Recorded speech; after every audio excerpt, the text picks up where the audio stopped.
हाँ तो नमस्कार भाई, जय हिंद। आप लोग कैसे हैं? आशा करते हैं आप लोग अच्छे होंगे। आज का टॉपिक है नौबत खाने में इबादत। तो चलिए अच्छे से समझेंगे। नौबत खाने में इबादत, चैप्टर का नाम क्या है? नौबत खाने में इबादत। नौबत खाने में इबादत एक व्यक्ति चित्र है। नौबत खाने में इबादत क्या है भाई? तो यह एक व्यक्ति चित्र है। क्यों? क्योंकि ये आपका कोई कहानी नहीं है, नहीं आपका कविता है, नहीं आपका भाषण है, नहीं निबंध है। ये किसी एक व्यक्ति पर लिखा गया है, और वह व्यक्ति कौन है? बिस्मिल्लाह खां जी। किसी एक व्यक्ति पर लिखा गया है, इसलिए ये आपका व्यक्ति चित्र है। नौबत खाने में इबादत क्या है? आपका एक व्यक्ति चित्र है, और वह किस व्यक्ति पर लिखा गया है? तो बिस्मिल्लाह खां जी। तो चलिए स्टार्ट करते हैं। इनका लेखक परिचय पहले। नौबत खाने में इबादत का इनका लेखक है, नौबत खाने में इबादत का लेखक है यतीन्द्र मिश्र। इन्हें कौन नहीं जानते हैं? ये बहुत फेमस हैं। यतीन्द्र मिश्र जी बहुत फेमस है, इन्हें कौन नहीं जानते? सब कोई जानते हैं। इनका जन्म 1977 अयोध्या उत्तर प्रदेश में हुआ था। पूछा जाएगा यतीन्द्र मिश्र का जन्म कब हुआ था? तो इनका जन्म 1977 अयोध्या उत्तर प्रदेश में हुआ था। इनका जन्म कब हुआ था? 1977 में। 1977 में अयोध्या उत्तर प्रदेश में इनका जन्म हुआ था। दूसरा आपका इम्पोर्टेंट लाइन है, इम्पोर्टेंट पॉइंट है, लखनऊ विश्वविद्यालय से हिंदी भाषा और साहित्य में एमए। बिस्मिल्लाह खां जी किस विश्वविद्यालय से मतलब जो है एमए किया? बिस्मिल्लाह खां जी बोलते हैं, सॉरी, यतीन्द्र मिश्र जी किस विश्वविद्यालय से एमए किया? तो इन्होंने लखनऊ विश्वविद्यालय से एमए किया था। किस विश्वविद्यालय से एमए किया था भाई? तो लखनऊ विश्वविद्यालय से किया था। पूछा जाएगा यतीन्द्र मिश्र किस क्षेत्र में एमए किया था? तो हिंदी भाषा और साहित्य के क्षेत्र में एमए किया था। किस क्षेत्र में? हिंदी भाषा और साहित्य के क्षेत्र में। नेक्स्ट पॉइंट की ओर चलते हैं। यतीन्द्र मिश्र रचनाकार के रूप में मूलतः एक कवि थे। जैसे कोई आपका लेखक होते हैं, कोई आपका निबंधकार होता है, कोई आपका क्या होता है कवि होते हैं, कोई आपका कहानीकार होते हैं, कोई गीतकार होते हैं। तो ये मूलतः क्या थे? एक कवि थे। क्या थे? मूलतः यानी मेनली मुख्य रूप से मेन यानी क्या थे? ये कवि थे। तो वे रचनाकार के रूप में मूलतः एक कवि थे। नेक्स्ट पॉइंट की ओर आते हैं। चौथा पॉइंट की ओर, 3 काव्य संग्रह भी लिखी गई है। इनकी 3 काव्य संग्रह भी लिखी गई है। पहला काव्य संग्रह है यदा कदा। दूसरा काव्य संग्रह इनका अयोध्या तथा अन्य कविताएं। और तीसरा इनका काव्य संग्रह ड्योढ़ी पर आलाप। ड्योढ़ी पर आलाप। नेक्स्ट पॉइंट की ओर आते हैं। गिरिजा देवी के जीवन और संगीत साधना पर एक पुस्तक। गिरिजा देवी के जीवन और संगीत साधना पर इन्होंने एक पुस्तक लिखा। उस पुस्तक का नाम था गिरिजा। पूछा जाएगा गिरिजा देवी के जीवन और संगीत साधना पर किसने पुस्तक लिखा था? तो यतीन्द्र मिश्र गिरिजा देवी के जीवन और संगीत साधना पर कौन सा पुस्तक लिखे थे? तो गिरिजा नामक पुस्तक लिखे थे यतीन्द्र मिश्र जी। नेक्स्ट पॉइंट की ओर आते हैं। अगला पॉइंट है आपके सामने, भारतीय कलाओं पर विमर्श की पुस्तक देवप्रिया। भारतीय कलाओं पर विमर्श की पुस्तक, भारतीय कलाओं विमर्श पर इन्होंने एक पुस्तक लिखी। उस पुस्तक का नाम है देवप्रिया। पूछा जाएगा भारतीय कलाओं पर विमर्श की पुस्तक किसने लिखी? तो यतीन्द्र मिश्र जी लिखे थे। भारतीय कलाओं पर विमर्श की पुस्तक कौन सा पुस्तक लिखे थे? भारतीय कलाओं की विमर्श पर कौन सा पुस्तक लिखे थे? तो देवप्रिया। कौन सा पुस्तक लिखे थे भाई? देवप्रिया। नेक्स्ट पॉइंट की ओर चलते हैं। विमला देवी फाउंडेशन का संचालन 1999। पूछा जाएगा विमला देवी फाउंडेशन का संचालन किसने किया था? तो विमला देवी फाउंडेशन का संचालन यतीन्द्र मिश्र जी किए थे। कौन किए थे भाई? यतीन्द्र मिश्र। कब से कब तक किए थे? तो 1999 तक किए थे इन्होंने। कब तक किए थे? विमला देवी फाउंडेशन का संचालन कब तक किए थे इन्होंने? 1999 तक। अगला पॉइंट की ओर चलते हैं। द्विज देव की ग्रंथावली का भी संपादन किया था। द्विज देव की ग्रंथावली का संपादन किसने किया था? तो यतीन्द्र मिश्र जी किए थे। पूछा जाएगा किसकी ग्रंथावली का संपादन किया था? तो द्विज देव की ग्रंथावली की संपादन किया था। अगला पॉइंट है गीत गुलजार की कविता चार जुलेहे का भी संपादन किया। पूछा है गीत गुलजार की कविता चार जुलेहे का संपादन किसने किया था? तो यतीन्द्र मिश्र किया था। गीत गुलजार की कविता चार जुलेहे का भी संपादन इन्हीं ने किया था, यतीन्द्र मिश्र जी। अगले पॉइंट की ओर चलते हैं। पुरस्कार, इन्हें ढेर सारे पुरस्कार दिया गया। देखिए पुरस्कार का भाई लाइन लगा है, देखिए लाइन में एकदम पुरस्कार का लाइन लगा हुआ। पहला पुरस्कार इन्हें दिया गया था भाषण अग्रवाल पुरस्कार। दूसरा पुरस्कार है भारतीय भाषा परिषद युवा पुरस्कार। तीसरा पुरस्कार राजीव गांधी राष्ट्रीय एकता पुरस्कार, राजीव गांधी राष्ट्रीय एकता पुरस्कार। चौथा आपका रजा पुरस्कार। पांचवा पुरस्कार इन्हें दिया गया था निबंध स्मृति पुरस्कार। और अगला है ऋतुराज सम्मान पुरस्कार। और नेक्स्ट है आपका संगीत नाट्य पुरस्कार, संगीत नाट्य पुरस्कार। पूछा जाएगा संगीत नाट्य पुरस्कार किन्हें दिया गया था? तो यतीन्द्र मिश्र। अगला पुरस्कार इनके सामने है। अगला पुरस्कार है नई दिल्ली और सराय की पुरस्कार। और अगला इससे आगे पुरस्कार देखिए फिर है नई दिल्ली की फिलोसफी पुरस्कार। इतने सारे पुरस्कार इन्हें दिया गया, ढेर सारे पुरस्कार लाइन में लगा हुआ। ये सब पुरस्कार किन्हें दिया गया है? तो यतीन्द्र मिश्र जी। तो लेखक परिचय भाई आप समझ पाए होंगे। अब हम बिस्मिल्लाह खां जी के बारे चलिए समझते हैं। बिस्मिल्लाह खां जी कैसे थे? आज भी बहुत फेमस है बिस्मिल्लाह खां जी, तो इनके बारे चलिए समझते हैं। बिस्मिल्लाह खां, बिस्मिल्लाह खां, बिस्मिल्लाह खां शहनाई वादक थे। पूछा जाएगा बिस्मिल्लाह खां कौन थे? बिस्मिल्लाह खां कौन थे? तो बिस्मिल्लाह खां एक शहनाई वादक थे। शहनाई बजाने का काम करते थे। क्या काम करते थे भाई? क्या काम करते थे? शहनाई बजाने का, एकदम बजाते थे। तुम ऐसे इस प्रकार बजाते थे शहनाई, टीनी नीनी टी टी टी, इस तरह बहुत राग में बजाते थे शहनाई। तुम ताड़ा राणा राणा इस प्रकार बहुत अच्छे बजाते थे। तो बिस्मिल्लाह खां कौन थे? शहनाई वादक थे। कौन थे भाई? शहनाई वादक। इनके बचपन का नाम कमरुद्दीन था। पूछा जाएगा बिस्मिल्लाह खां का बचपन का नाम क्या था? इनके बचपन का नाम क्या था? तो इनके बचपन का नाम था कमरुद्दीन। क्या नाम था भाई? कमरुद्दीन। नेक्स्ट आते हैं इनका जन्म। इनका जन्म डुमराव बिहार में हुआ था। इनका जन्म पूछा जाएगा बिस्मिल्लाह खां का जन्म कहाँ हुआ था? तो डुमराव में इनका जन्म हुआ था। पूछा जाएगा डुमराव किस क्षेत्र में पड़ता है? तो बिहार में पड़ता है ये डुमराव। कहाँ पड़ता है भाई? बिहार में। और इनका जन्म कब हुआ था? तो 1916 में। इनका बिस्मिल्लाह खां जी का जन्म कब हुआ था? 1916 में। नेक्स्ट आते हैं इनके परिवार। परिवार संगीत प्रेमी। इनके परिवार संगीत प्रेमी थे। इनके परिवार कैसे थे? संगीत प्रेमी थे। कैसे थे इनके परिवार? तो संगीत प्रेमी थे। नेक्स्ट आते हैं अगला पॉइंट। 5 से 6 वर्ष बिहार में रहे। बिस्मिल्लाह खां जी मात्र 5 से 6 वर्ष बिहार में रहे, डुमराव में। फिर इसके बाद ये अब यूपी काशी चले जाते हैं अपने नाना जी घर। यूपी में काशी में एक जगह है, यूपी में एक जगह है काशी, वहाँ पर इनके काशी में इनका नाना जी घर है।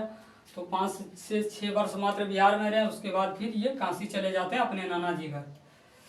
और नाना जी घर जाते हैं तो इनके नाना जी घर भी सभी संगीत प्रेमी थे। अलग अलग प्रकार की कलाओं में, यानी शहनाई वादक थे लगभग, और अलग अलग कलाओं में भी संगीत प्रेमी थे। तो बिस्मिल्लाह खां जी के नाना जी शहनाई जब बजाते थे तो ये क्या करते थे, कहीं छिप कर क्या करते थे, देखते थे। और देखने के बाद जब शहनाई को रखते थे बजाने के बाद इनके नाना जी, तो ये सोचते थे कि मतलब जो है नहीं, नाना जी के शहनाई में आखिर क्या है, क्या जादू है, कुछ जादू तो नहीं है, इतने अच्छे बजाते, इतने अच्छे राग निकलता है नहीं। तो शहनाई को जहाँ रखते थे वहाँ जाकर क्या करते थे, ये छू कर देखते थे, मतलब समझते थे। शहनाई और डुमराव एक दूसरे के पूरक थे। शहनाई और डुमराव, बिस्मिल्लाह खां जी के शहनाई और डुमराव एक दूसरे के क्या थे, पूरक थे। यानी शहनाई जिस मतलब शहनाई का बजान, शहनाई में एक रीड लगा होता है, रीड लगाया जाता है, उससे शहनाई, उसके द्वारा शहनाई को बजाया जाता है। तो वह रीड जो है कहाँ मिलता है, डुमराव में, डुमराव में नदी के किनारे में मिलता है। तो इसीलिए शहनाई और डुमराव एक दूसरे के क्या थे, पूरक थे। अगला पॉइंट की ओर चलते हैं। शहनाई बजाने के लिए रीड का प्रयोग होता है। पूछा जाएगा शहनाई बजाने के लिए किसका प्रयोग होता है, शहनाई बजाने के लिए किसका प्रयोग होता है। तो शहनाई बजाने के लिए भाई रीड का प्रयोग होता है। किसका प्रयोग होता है, रीड का प्रयोग होता है। रीड नरकट एक प्रकार के पौधे से बनाई जाती है। रीड जो है वह नरकट के एक प्रकार के पौधे, नरकट के एक प्रकार, एक घास से बनाई जाती है रीड, जो डुमराव के आसपास, जो डुमराव के आसपास की नदियों की कछारों में पाई जाती है। डुमराव के आसपास की नदियों के किनारे ये आपका नरकट का पौधा पाई जाती है, जो शहनाई में बजाने के लिए प्रयोग करते हैं, रीड जिससे बनता है। नहीं भाई, तो समझ पाए होंगे आप लोग। पूछा जाएगा जिस शहनाई बजाने के लिए जिस रीड का प्रयोग किया जाता था वह नरकट जो है पर नहीं कहाँ पर पाई जाती थी, तो डुमराव के आसपास की नदियों में पाई जाती थी, डुमराव के आसपास की नदियों में। नेक्स्ट पॉइंट की ओर चलते हैं। रसूल बाई और बतुलन बाई से संगीत की प्रेरणा मिली। रसूल बाई और बतुलन बाई, इनके दो बहन थी, इनसे ये संगीत की प्रेरणा मिली। नहीं, इन्हें संगीत की प्रेरणा मिली किन्हें, बिस्मिल्लाह खां जी को। जब ये रास्ते में जाते थे तो संगीत क्या करते थे, मतलब शहनाई वगैरह बजाते थे या संगीत कुछ गाती थी, कुछ गाती थी, तो इनको इससे मतलब जो है ये सीखते थे, इनसे प्रेरणा लेते थे मतलब सीखने का। तो रसूल बाई और बतुलन बाई से संगीत की प्रेरणा मिली नहीं, किनसे मिला। पूछा जाएगा बिस्मिल्लाह खां को शहनाई की संगीत की प्रेरणा किससे मिली, तो रसूल बाई और बतुलन बाई से। पूछा जाएगा रसूल बाई और बतुलन बाई किसकी बहन थी, तो बिस्मिल्लाह खां की बहन थी। नेक्स्ट पॉइंट की ओर चलते हैं। शहनाई को सुशीरवाद यंत्र कहा जाता है। शहनाई को क्या कहा जाता है भाई, तो सुशीरवाद यंत्र कहा जाता है। पूछा जाएगा सुशीरवाद यंत्र किसे कहा जाता है, तो जिसे फूंक कर, मुंह से जिसे फूंक कर बजाया जाता है, जिस यंत्र को उसे कहते हैं सुशीरवाद यंत्र। तो शहनाई को क्या किया जाता है, मुंह से फूंक कर बजाया जाता है, या कोई भी यंत्र जिसे मुंह से फूंक कर बजाया जाता है उसे हम क्या कहते हैं, सुशीरवाद यंत्र। तो पूछा जाएगा सुशीरवाद यंत्र किसे कहा जाता है, तो सुशीरवाद यंत्र किसे कहा जाता है भाई, तो शहनाई को कहा जाता है। क्योंकि इसे मुंह से फूंक कर बजाया जाता है, शहनाई को सुशीरवाद यंत्र कहा जाता है। अगला, अरब में शहनाई को नई बोला जाता है। अरब में शहनाई को क्या कहा जाता है, नई बोला जाता है। जिस प्रकार क्या होता है देखते हैं, अलग जगह भाषा अलग अलग प्रकार के होते हैं। तो अरब में शहनाई को यानी जितने भी जो भी चीज़ हैं मतलब फूंक कर जिसे बजाया जाता है, वहाँ अरब में उस चीज़ को क्या कहा जाता है, नई बोला जाता है। तो शहनाई को भी फूंक कर बजाया जाता है, इसीलिए अरब में शहनाई को नई बोला जाता है। क्या बोला जाता है भाई, नई। पूछा जाएगा नई कहाँ बोला जाता है, शहनाई को नई कहाँ बोला जाता है, तो अरब में। अरब में शहनाई को क्या बोला जाता है, तो नई बोला जाता है। अगला, शहनाई को सुशीरवादों में सा भी कहा जाता है। शहनाई को सुशीरवादों में जितने भी आपके बाद फूंक कर बजाने वाले यंत्र है, उस सारे यंत्र में शहनाई को सुशीरवादों में सा भी कहा जाता है। क्या कहा जाता है, सा, यानी बादशाह कहा जाता है शहनाई को। नेक्स्ट पॉइंट की ओर चलते हैं। शहनाई के मंगल ध्वनि के नायक, शहनाई के मंगल ध्वनि के नायक बिस्मिल्लाह खां साहब हैं।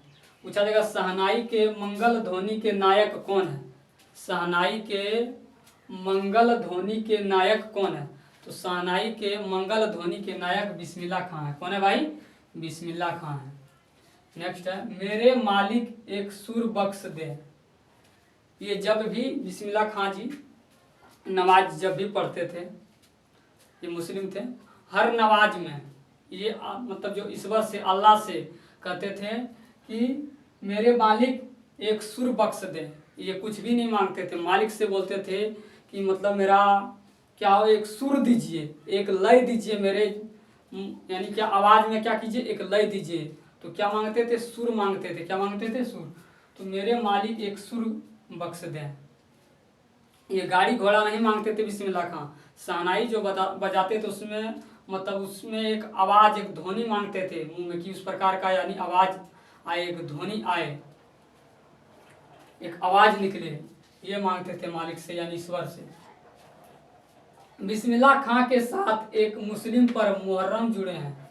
बिस्मिल्लाह खां के साथ एक मुस्लिम पर्व मुहर्रम जुड़े हैं। पूछा जाएगा बिस्मिल्लाह खां के साथ कौन सा पर्व जुड़े हैं, बिस्मिल्लाह खां के साथ कौन सा पर्व जुड़े हैं। तो बिस्मिल्लाह खां के साथ मुहर्रम पर्व जुड़े हैं। कौन सा पर्व जुड़े हैं, मुहर्रम पर्व। मुहर्रम पर्व ये क्या होता है, तो देखिए नहीं, मुहर्रम पर्व जो है हजरत इमाम एवं उनके कुछ वंशजों के प्रति शोक मनाते हैं।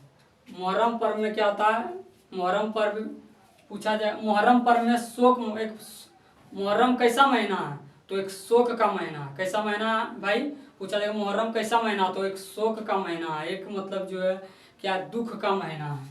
पूछा जाए कौन सा महीना जो है मतलब दुख का महीना है, तो मुहर्रम। इसमें क्या होता था, इसमें क्या होता है भाई, तो हजरत इमाम एवं उनके कुछ वंशज के प्रति शोक मनाते हैं इस पर्व में।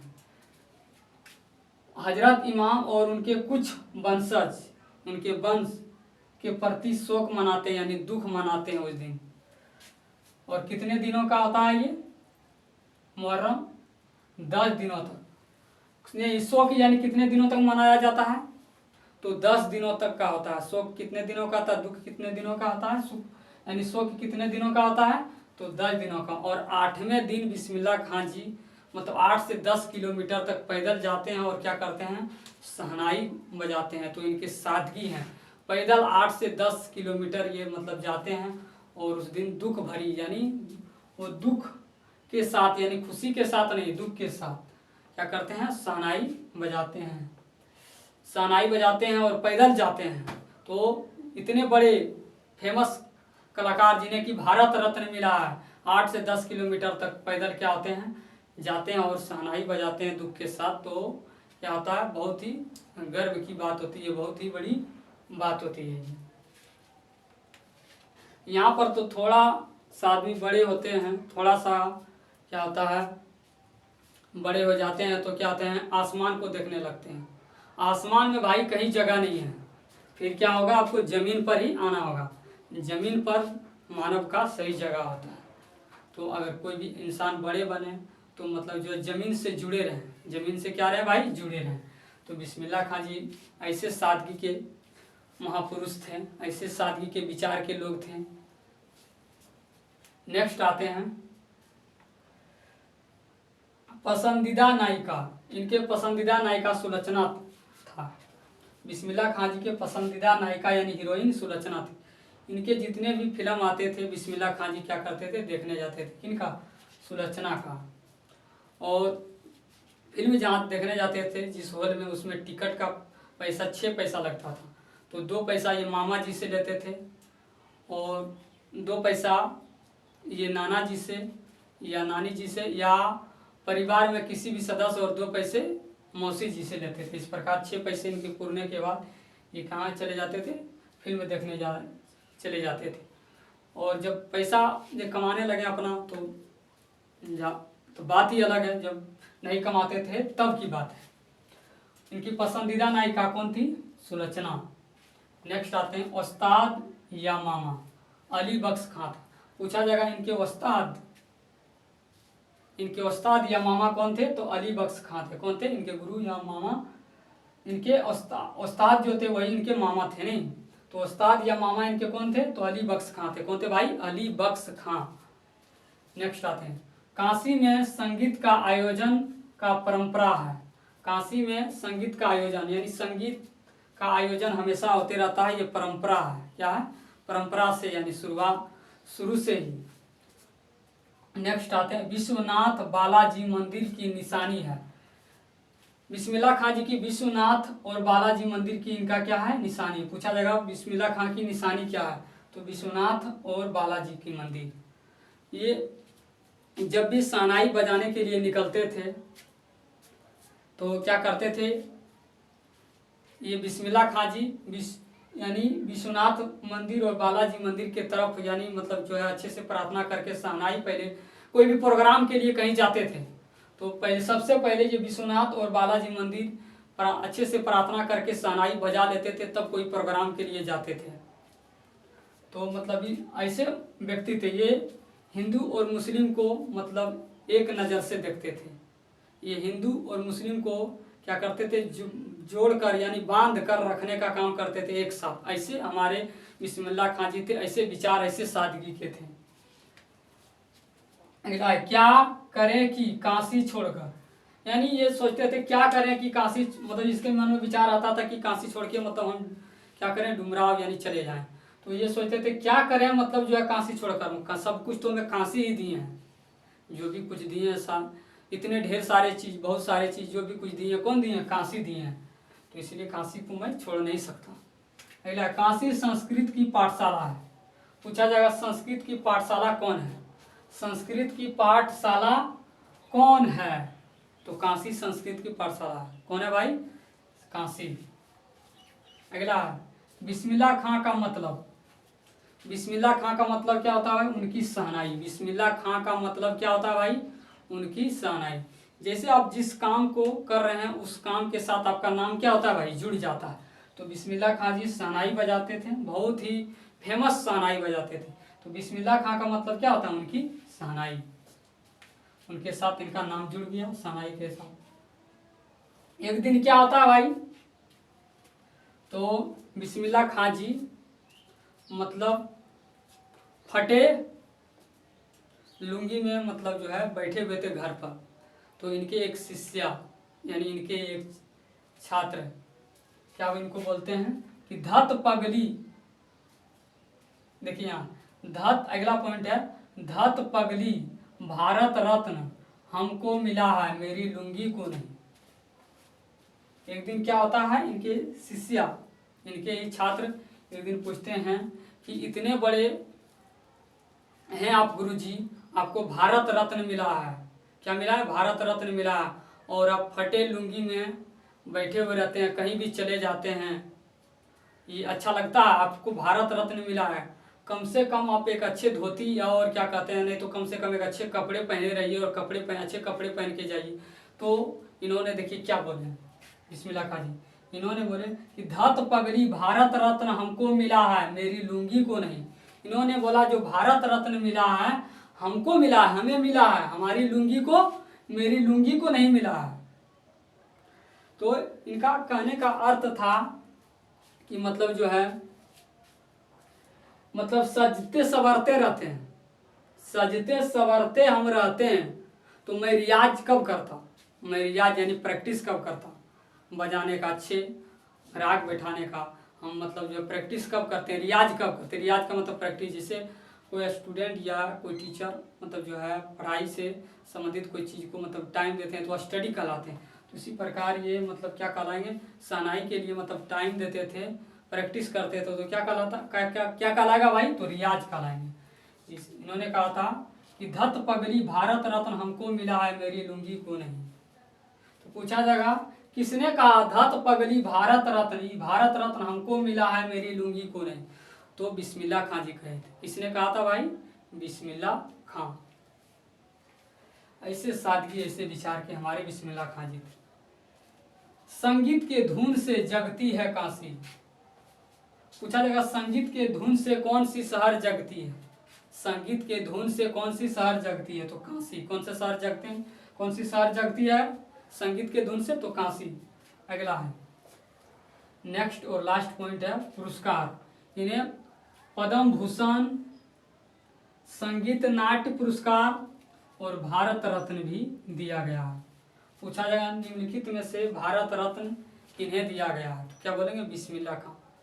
क्या टिक करेंगे भाई, क्या खोजेंगे, क्या ढूंढेंगे, बिस्मिल्लाह खां को मिला है। किन्हें मिला है रत्न, भारत रत्न, तो बिस्मिल्लाह खां। एक पॉइंट छूट गया था, इबादत। इबादत का अर्थ होता है भाई उपासना, क्या होता है, उपासना। तो मिलते हैं भाई नेक्स्ट वीडियो में। यानी आप लोगों को समझ आ गया होगा, यानी पूछा जाएगा इससे संबंधित, जैसे कि बिस्मिल्लाह खां का जन्म कब हुआ था, तो 1977 अयोध्या उत्तर प्रदेश में हुआ था। पूछा जाएगा इनका मतलब जो है जन्म कहाँ हुआ था बिस्मिल्लाह खां जी, तो डुमराव बिहार में हुआ था 1916 में। इनके परिवार कैसे थे, तो संगीत प्रेमी थे। कैसे थे भाई, संगीत प्रेमी। तो आशा करते भाई आप लोगों को समझ आया होगा। तब तक के लिए जय हिंद जय भारत, मिलते हैं नेक्स्ट वीडियो में।